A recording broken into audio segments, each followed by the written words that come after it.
વડોદરા મહાનગરપાલિકામાં ભાજપમાં જૂથબંધી વકરી રહી છે અને જે સ્થાયી સમિતિમાં બજેટની બેઠકમાં જોવા મળી રહી છે। આજે બજેટની બેઠકના બીજા દિવસે પણ સ્થાયીના સભ્યો પાર્ટીની શિસ્તતા અને નિયમને નેવે મૂકતા જોવા મળ્યા હતા, જેના કારણે સ્થાયી અધ્યક્ષ અને અન્ય સભ્યોને અન્ય સભ્ય આવે તેની રાહ જોઈને બેસી રહેવાની ફરજ પડી હતી। આજ રોજ વડોદરા મહાનગરપાલિકાની વડી કચેરી ખાતે મ્યુનિસિપલ કમિશનર તરફથી રજૂ થયેલા બજેટ બાબતે વિસ્તૃત ચર્ચા કરવા માટે આજે બીજા દિવસે પણ બેઠક મળી હતી। જે બેઠકમાં મ્યુનિસિપલ કમિશનર સહિત એકાઉન્ટન્ટ તેમજ અન્ય અધિકારીને સવારે 10:30 વાગે હાજર રહેવા જણાવવામાં આવ્યું હતું।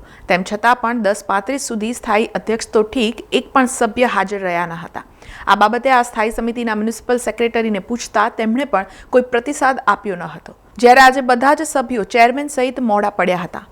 નવાઈની વાત તો એ છે કે જેમને શહેરના વિકાસ અને શહેરીજનોની સુખાકારી માટે બજેટ બનાવ્યું તે મ્યુનિસિપલ કમિશનર પણ 10:55 આવ્યા હતા। ત્યારબાદ બજેટ મુદ્દે ચર્ચા શરૂ કરવામાં આવી હતી। વોર્ડ નંબર 13ના કાઉન્સિલર અને સ્થાયી સમિતિના સભ્યો જાગૃતિ કાકાએ ચેરમેનને જણાવ્યું હતું કે જે પાણી પુરવઠામાં ખાડા ખોદવામાં આવે છે, જે ખાડા કોન્ટ્રાક્ટર પાસે જ પુરાવા જોઈએ, એ અંગે પણ ચર્ચા સભ્યોએ કરી હતી। સ્થાયી સભ્ય તેજલ વ્યાસે પણ ચેરમેને જણાવ્યું હતું, જ્યારે ચેરમેન સાહેબે ઇશારાથી કહ્યું હતું કે મીડિયાના કેમેરા ચાલુ છે, તે અંગે પછી ચર્ચા કરીએ।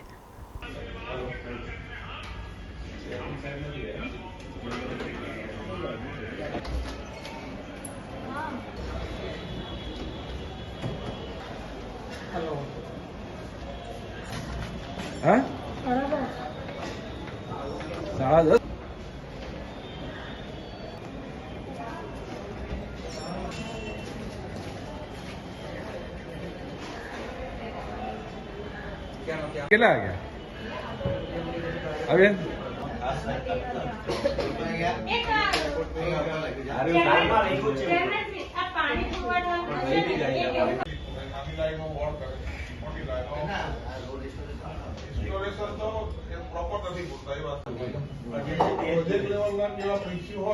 સંકલન કરવું પડે, પછી પ્રોજેક્ટ છોડી